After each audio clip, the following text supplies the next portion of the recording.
വരെ ഇന്നൊരു കൂമ്പ് തോരൻ വയ്ക്കാൻ ഞാൻ കൂമ്പൊടിക്കാൻ പോവുക. നിങ്ങളെ കൂടെ കാണിച്ചു തരാം. ഞാൻ കൂമ്പൊടിച്ചു. അതിന് ശേഷം കൂമ്പും പയറും കൂടാണ് തോരൻ വയ്ക്കുന്നത്. ഇത് പാളാന്തോടൻ്റെ കൂമ്പാണ്. നല്ല രുചിയാണ്, കയ്പൊന്നും വരത്തില്ല. ഞാൻ നല്ലതുപോലെ ഒരുപാട് പൊളിച്ച് കളഞ്ഞതിന് ശേഷമാണ് അരിഞ്ഞു വെച്ചിരിക്കുന്നത്. അതിനാവശ്യമായ തേങ്ങ, മഞ്ഞൾ പൊടി കൂടെ ചേർക്കണമായിരുന്നു, അത് കാണിച്ചില്ല. ജീരകം, വെളുത്തുള്ളി, ഇത്രയും സാധനങ്ങളാണ് ഇതിൻ്റെ കൂടെ. അത് പച്ചമുളകോ കാന്താരി മുളകോ എന്ത് വേണമെങ്കിലും നിങ്ങൾക്ക് ചേർക്കാം. ഇത്രയും സാധനം അരച്ചെടുക്കുക. അതിന് ശേഷം പാനടുപ്പിൽ വെച്ച് കടുക് പൊട്ടിച്ചു, ചുമന്നുള്ളി, വറ്റൽമുളകെല്ലാം ഇട്ട് നല്ലതുപോലെ മൂത്തതിന് ശേഷം നമ്മൾ അരിഞ്ഞു വെച്ചിരിക്കുന്ന കൂമ്പിട്ട് കൊടുക്കണം.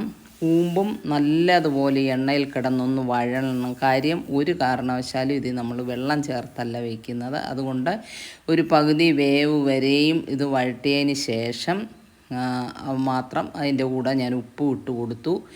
അതിന് ശേഷം മാത്രമേ നമ്മൾ അരപ്പ് ഇട്ട് കൊടുക്കാവൂ. കുറച്ച് വെന്തതിന് ശേഷം അരപ്പും ചെറുപയറും കൂടി ഇതിൻ്റെ കൂടെ ഇട്ട് കൊടുത്ത് നല്ലതുപോലെ അടച്ച് വേവിക്കുക. ഇതിന് കുറച്ച് വേവുള്ള സാധനമാണ്.